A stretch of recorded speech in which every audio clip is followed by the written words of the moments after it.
This is the best little French pizza. I need some cognac. Can I get some cognac? Is it good? It's very good. It's the best cognac. How much is it? How much is 300 euro? 300 for a glass? Yes. That's like 400 bucks. I don't know cognac yet, so I figured before I try the expensive stuff, I should probably know what I'm drinking. Okay, so How much is that? it's 12 euros a But glass. it's good, right? Yes, it's very good. It's full-bodied cognac. Full-bodied? I like my cognac to be full-bodied. I have no idea what I'm doing.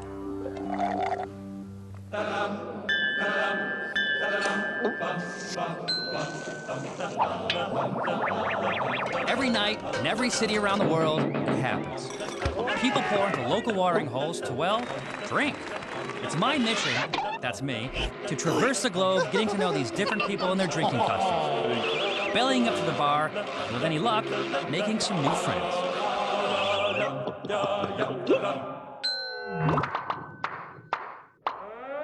Warning, if you're gonna learn how to appreciate cognac, you should first learn how to spit. Was that good or bad? You'll see more of that later, but first...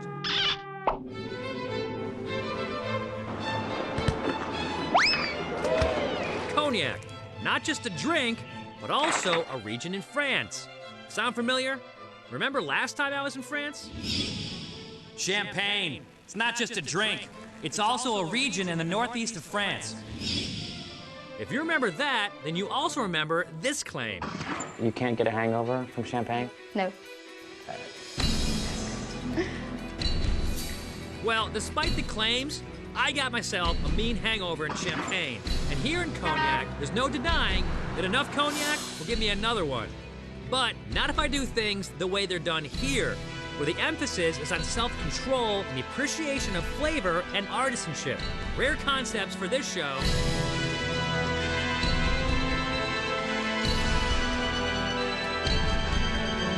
Yes, here in Cognac, it's a different atmosphere, where my willpower will be tested. I'll be asked to subdue my urges, focus on the subtle flavor elements, in an effort to refine my unrefined palate. If I succeed, I am told I'll be welcomed into the upper echelons of local cognac society. Can I do it? Find out when I try not to go 3 sheets to cognac.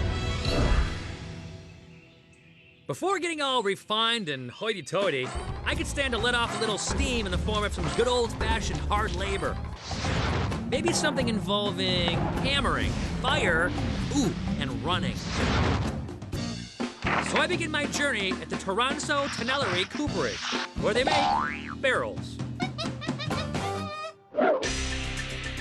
It's a modern-day operation, but they integrate modern technology with the long-standing craftsmanship of the so-called Coopers, who are the barrel makers. And yes, if your last name is Cooper, you probably have an ancestor who did this for a living.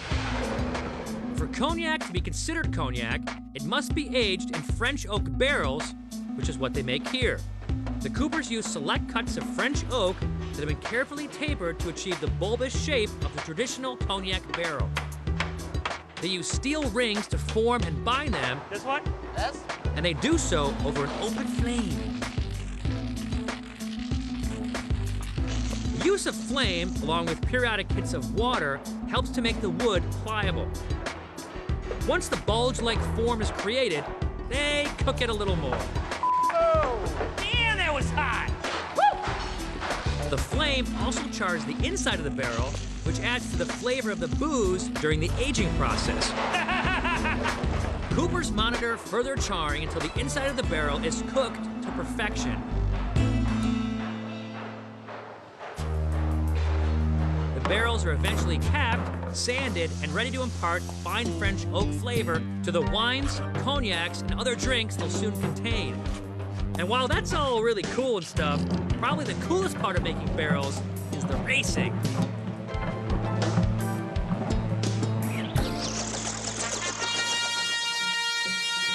After watching the professionals and watching my not-so-professional crew,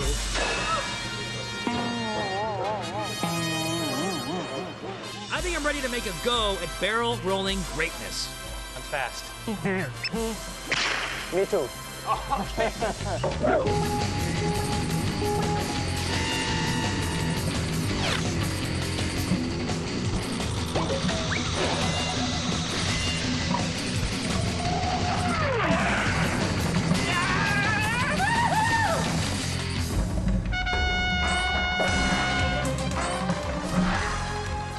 you think you go out here and roll barrels like it's fun? No. You need to work at something like this. You're not just born a barrel roller or a barrel picker-upper, you know? How on earth did you pull it off? How did you do it? Dedication, you know? Concentrated. I knew, what I had to do. Years of practice and everything like that, you know? It was just good. I want to thank God. They'd never seen that kind of stuff here before. They roll them. I pick it up, hand pound. I've had a great day pounding and rolling out the barrels, but I still don't know much about the stuff that goes inside these things. So my new friends at the cooperage dragged me to the grounds of the renowned Hennessy distillery.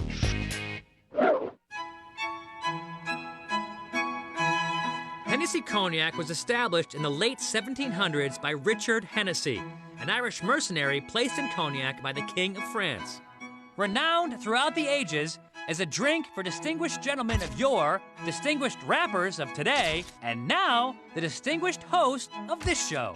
Because Renaud, who's a blender here, wants me to sniff, sip, and spit my way through a booze-tasting experience. Spitting is really something you need to feel from the inside. Wow. It's not something you just get like that. He says if I prove a worthy student, he'll give me a chance to create my very own original cognac blend. Your cognac. My cognac. Your cognac. Moose knuckle cognac, I will call it. Moose Whatever. Knuckle. Okay. That's right, we're on the verge of a 3 Sheets original. Moose knuckle cognac, I will call it. But first, Renaud emphasizes the fact that none of the samples in front of us qualify as cognac. They are various forms of so-called eaux-de-vie. It translates into Water of life. These are the building blocks of cognac. So what is eaux-de-vie? Eau-de-vie is made from locally harvested Trebbiano grapes, which are pressed and fermented into wine. It's not a table wine, it's really wine that is made for distillation. Okay. The technical term for what happens to the wine from there is called elaboration. During this multi-phase process, the wine first gets distilled into a sort of cloudy spirit of around 50 to 60 proof. That product is then further refined through a second distillation. First, they capture the heads, the initial booze too high in alcohol content. Then they capture the hearts, that's the good stuff in the middle with just the right amount of alcohol. And finally, the tails come out, which is too watery with not enough booze. This process of separation is known as cutting. The remaining heads and tails are saved to be redistilled later, and the heart is kept as the new eau-de-vie. And it's pretty potent stuff. This is 70%. Exactly. That's 140 proof. Yes. Wow. Okay, so Coming up, will this heart make my heart skip a beat? my nose is drunk right now. And later, a cognac drinking stare down. Yeah. Right now, I'm at the Hennessy Cognac Estate, where I'm about to taste a precursor to cognac called eau-de-vie. Grape wine that's been double distilled and not aged. That's 140 proof. Yes. Wow. Okay. Okay, so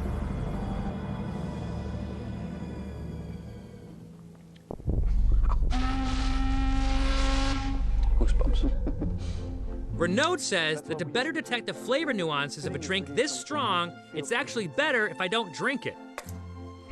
I can actually taste it better now after I spit it out. Yes, always. What's important is the final impression you get, especially with a brand new eau-de-vie like that. It's really, really the final taste you have on your tongue, on your mouth, on your nose. That's what's important when we are judging them. Now Renaud wants me to try the dark stuff. Now we have 3 samples of eau-de-vie from the Hennessy stock. We just took 3 samples from 3 barrels. Okay. Again, these are not cognacs. These are eau-de-vie from different years. which Renaud is going to have me taste and blend into my very own cognac. I feel like I'm supposed to like this one the most. No, it's really, this is one of the components. The purpose of blending is that 1 + 1 can be more than 2. Ah, got it.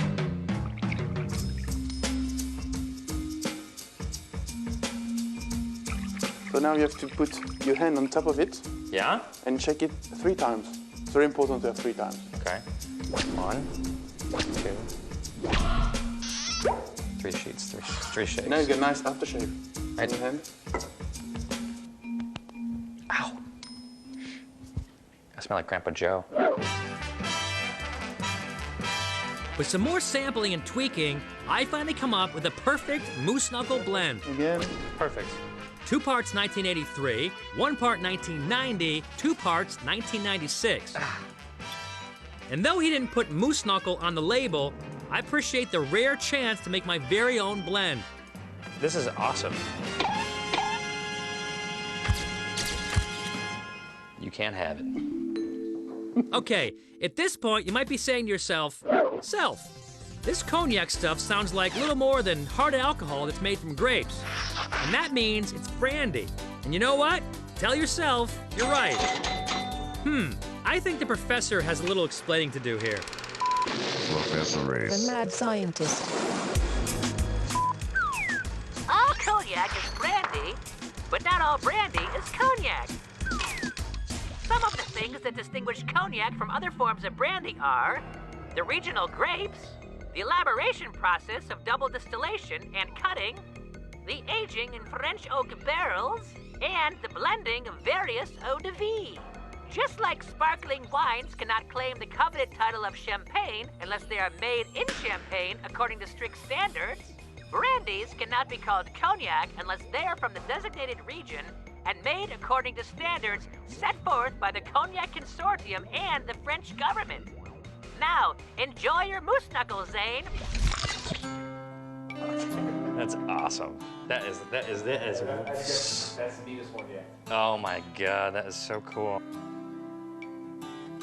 You know what? People do write me every day, tell me how lucky I am. I have the best job in the world, and it's just stuff like this that touches me. I'm not gonna cry or anything, but maybe after one more glass of cognac, I would. Thank you, Renaud.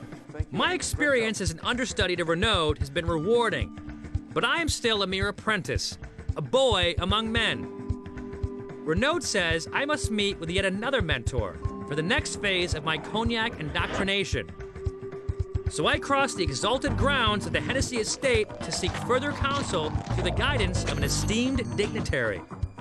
Now, just to clarify, you are an ambassador. Yeah, I'm a Hennessy ambassador. That's a pretty cool title. Thomas, the ambassador, is going to show me how I can have 2 totally different drinking experiences in terms of taste with this one bottle, Hennessy XO. By the way, XO stands for extra old, meaning the youngest eaux-de-vie in the blend is at least 6 years old. There's also VSOP, very superior old pale, which is at least 4 years old. And at the bottom of the scale is VS, or very special, which is at least 2 years old. But before we drink our XO, Thomas wants me to experience some diverse aromas. Things like prunes, cinnamon, tobacco, and orange peel. It smells like an orange. Yeah, actually, you gotta go beyond that. I have to go beyond an orange? Yeah, what do you feel about it? It smells like Florida. These different smells are supposed to serve as a frame of reference for tasting. First, we drink it neat. Cool. Straight up, room temp, no rocks, no mixer. What do we say? Santé. Santé? Oh, it's nice. I have a little bit of orange. Yeah, definitely. You have a freshness that's coming, and with time you see that the cognac opens up. Now it's time for our second cognac drinking experience. So now we're gonna see the same product, but we're gonna put it on the rocks. That's the most common today. Before we drink, it's time for Thomas's #1 rule on cognac drinking etiquette. In southwest of France, we look each other in the eyes, because if you choose just a glass like that, looking at the, it's not serious. You gotta look the eyes. I'm serious. I can shoot laser beams out of my eyes. Oh, you can? Yeah, watch. So go ahead. Something. Yeah. Be very careful. Now that I've dazzled Thomas with the power of a Hennessy-induced glare, I think it's time to size up this drink. That's nice.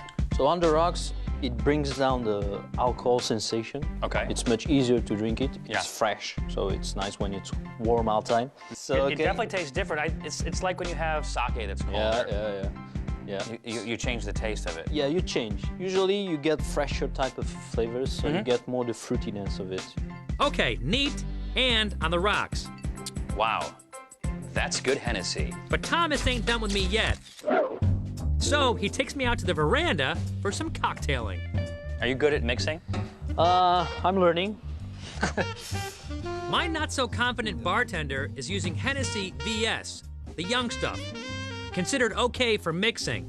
And the mix is 2 parts cognac, 1 part pureed strawberries, although Thomas says that any fresh seasonal fruit will do, a little fresh mint, ice, give it a shake, strain, garnish with mint, and we're ready to drink. Are we gonna kill it or what? You didn't learn. I gotta do it again. Whoops, forgot that whole eye contact thing.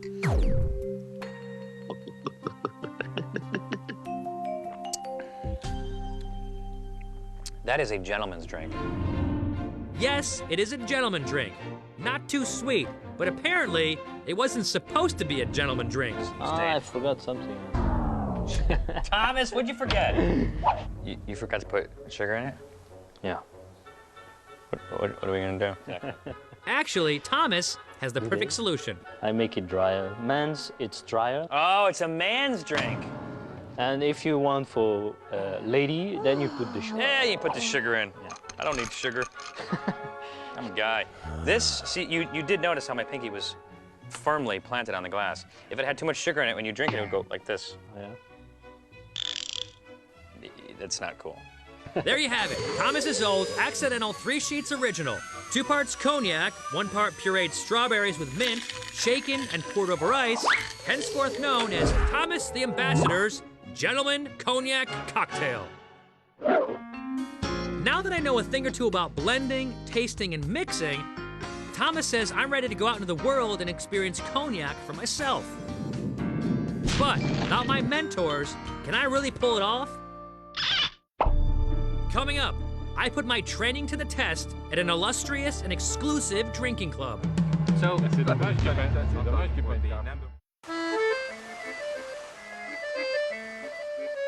right now, I'm in Cognac, France, where I've spent the better part of the day on the Hennessy estate learning the finer points of cognac appreciation. I've since journeyed to the town of Saint-Servant, where I'm staying at Le Design Hotel de Franc-Garçon. Out on the terrace bar, I found a couple of French dudes drinking cognac. My friend Steve McKenna calls it cognac. Cognac. I know, but he calls it cognac, and he's wrong, right? Yeah, absolutely. Not only do I know how to say cognac, I've blended it, I've sipped it, Wow. I've even hocked it into a spittoon. And now it's time to put my knowledge to the test. We're gonna play a quick little game here.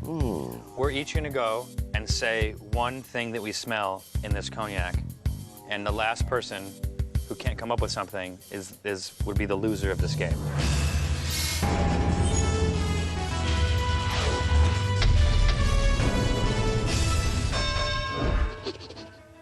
Vanilla. Grapes. Hold on a second. Grapes, that was kind of an easy one. But okay. Grapes to you, Maurice. Grapes to you. It smells caramel. That's a pretty good one. All right. Oak. Work it. Le Chai. What? Chez? So Chez is literally the house that the cognac comes from? Are you gonna accept that as an answer? Sometimes the Chai has a special fragrance, Yeah, you know. yeah. We find this fragrance in the cognac. You're gonna accept his answer? Yeah, Okay. yeah. I could say it smells like Teen Spirit, but I'd be wrong. Okay, so we're gonna accept your answer. Good one. Are you ready for yours? It smells violets. Violets. Yeah. Yes. Okay. Violets is very. Do you accept his answer? Yeah, sure. Yeah. Okay. Okay. L'orange. L'orange. L'orange. I'm not sure, man. Save me. I don't think so. Whoa! What? Maurice. No. Orange is wrong. Hold on a minute. Remember Thomas back at Hennessy? I have a little bit of orange. Yeah, definitely. You have a freshness that's coming, and with time you see that. You said it smells like a house in your wine, and I said it smells like oranges. And you said house, and he gave that to you. We wouldn't give I me don't orange. say house. Orange peel. I'm sorry for you. Orange peel. Yeah, I'm sorry. In the interest of avoiding an international incident, I'll accept this loss. But he who fights and runs away lives to fight another day. And tomorrow, the chance for victory awaits me at the much-anticipated gathering of the exclusive Cognac and Cigar Club. I need to be in tip-top shape, so I turn in early to avoid a hangover in hopes of achieving greatness. The next morning, I awake to the serenity of birds chirping and the sound of a gentle breeze caressing the nearby vineyards, and I realize I feel great. And I'm ready for the coming challenge. Earn a place of honor among the elite membership of the Cognac and Cigar Club. Here, everyone is drinking cognac and smoking fine Cuban cigars. Am I even allowed to touch this because I'm American? With my prized Cuban cigar in hand, I go in search of cognac royalty, and I am not disappointed. This guy is a former cellar master for Remy Martin's famed Louis XIII. If I shake hands with you, people will be jealous. Yes. These are the hands that created Louis XIII. Yes, true cognac royalty. And he's not the only big shot cognac maker around here. Who makes the best cognac? Me. That's the right answer. And who has the coolest leather tie that I've ever seen since Huey Lewis? I'm gonna go on a limb and say something. I'm gonna say that tie is small, but the statement it makes is very, very large. Thank you. This is Patrick and his wife Maria. They run Domaine Broy Segonzac Cognac Distillery. Huh. I wonder if these two can put in a good word for me. You know what I wish? I wish that I wasn't just an attendant to this club. I wish I was a member. I wish I belonged to this brotherhood. Now, if you're a regular watcher of the show, you know that I've earned many honors as America's drinking ambassador to the world.